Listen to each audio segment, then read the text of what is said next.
Bonsoir à tous, bienvenue. Le match Liverpool-PSG de Ligue des Champions de quart de finale vient de se terminer, donc avec la victoire à l'extérieur du Paris Saint-Germain 2-0, avec un doublé de Dembélé. Alors, plein de choses à dire. Déjà, je peux déjà dire qu'il y a eu deux mi-temps complètement différentes. La première mi-temps qui était assez équilibrée dans le jeu, mais avec une maîtrise quand même, somme toute, de Paris, même si on sentait que Liverpool était quand même, avait plus de pêche et avec plus de, comment dirais-je, d'impact qu'au match aller, mais les Parisiens qui ont arrivé à bien gérer cette partie. Puis au fur et à mesure de la mi-temps, on a pu voir que la météo s'est dégradée, il s'est mis de plus en plus à pleuvoir, et au retour des vestiaires, il y a eu beaucoup plus d'impact.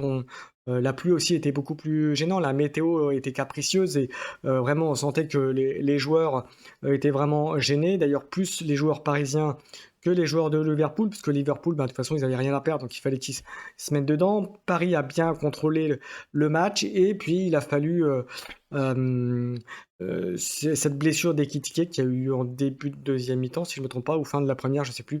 Voilà, mais qui a blessé, qui a rebattu un petit peu les cartes de l'attaque avec l'entrée de Mohamed Salah. Donc c'était en première mi-temps, pardon, je crois, de mémoire.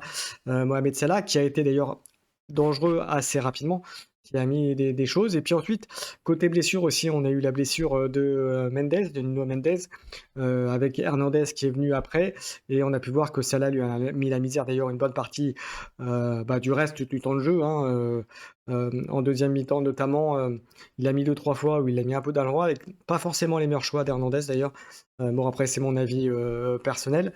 Mais après, en deuxième mi-temps, comme je disais, euh, Liverpool a appuyé, a voulu faire mal, a voulu marquer, aidé un petit peu aussi, comme je disais, par la météo qui n'a pas favorisé les prises de temps de balle, comment dirais-je, la liaison entre les Parisiens était un peu plus difficile. On a notamment par exemple Kvaratskhelia qui était plutôt très bon, a beaucoup joué en défense, et ce qui fait que lorsqu'il y a eu des phases d'attaque, il n'était pas forcément au rendez-vous, il avait moins de punch, parce qu'il est peut-être aussi été fatigué parce que je pense pour les efforts qu'il avait donnés en défense. Mais ça s'est senti en termes de, encore une fois, de liaison entre les milieux, les attaquants. Il y a eu un petit peu, voilà, toute la période de la deuxième mi-temps où Liverpool a appuyé. On a senti que les Parisiens étaient gênés. Alors, je pense qu'il y avait de la fatigue aussi parce qu'ils étaient beaucoup en défense, ils ont beaucoup couru pour se défendre, ils se sont vraiment protégés, donc ils ont fait vraiment des efforts défensifs importants.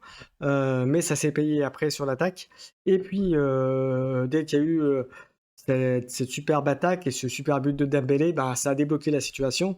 Ça a d'abord mis un petit coup derrière la tête aux joueurs de Liverpool, aux Reds. Et puis après, il y a eu le deuxième but et puis c'était terminé, hein. Après, voilà, il restait, je crois, à 80e, un truc comme ça, qu'il y a eu le deuxième but. Il restait 15 minutes, 16 minutes avec les 6 minutes qu'il y a eu à la fin. Mais, euh, mais voilà, donc vraiment rien à dire. Paris a fait le dos rond lorsqu'ils étaient en difficulté. Ils ont réussi à marquer 2 buts. Donc 4-0 sur l'ensemble des deux rencontres. Rien à dire. Alors, même si sur ce match-là, sur Liverpool-PSG, le match retour, ça a été quand même moins flagrant que sur le match aller, qui aurait pu se terminer avec beaucoup plus de buts à l'avantage de Paris. Il n'empêche que ça fait quand même 2-0 également. 2 clean sheets, comme on dit, en quart de finale de Ligue des Champions, c'est pas rien. Une nouvelle qualification en demi-finale de Ligue des Champions, alors contre le vainqueur du Bayern Munich, Real Madrid. Donc on verra ça. Le match va avoir lieu demain soir, avantage au Bayern, mais effectivement rien n'est fait à date, hein. On verra bien. Donc il y a de grandes chances que ce soit le Bayern Munich pour le PSG. On verra ça. Voilà, donc rendez-vous dans 15 jours. Ils ont 15 jours, les Parisiens, pour remettre, en espérant qu'une de c'est pas trop grave.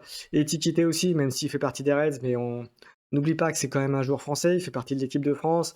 On l'espère pour le mondial. Alors apparemment, il s'est fait quand même bien fait mal au talon d'Achille, d'après ce qu'avaient l'air de dire les commentateurs à la télé. Donc on verra.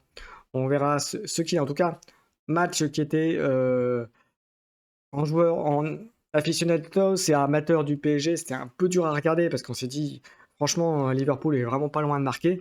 Et puis la délivrance en fin de match avec les 2 buts, deux magnifiques 2 buts d'Esmélé avec une passe magnifique de Barcola sur le dernier, je crois. Donc voilà, c'est vraiment Voilà, donc Paris va nous donne encore des belles histoires, des belles visions, des beaux matchs.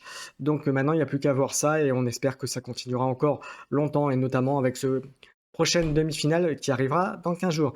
Voilà, j'en ai terminé. J'espère que cette petite analyse, vous a plu. N'hésitez pas à commenter, à liker, à suivre la chaîne puisqu'il y aura d'autres commentaires, de matchs. Alors comme vous le savez plutôt, PSG, équipe de France, puis après il y aura peut-être d'autres matchs, d'équipes, de Ligue 1, on verra, ou de matchs de coupe d'Europe, on verra là aussi en fonction, surtout quand j'aurai le temps de regarder les matchs.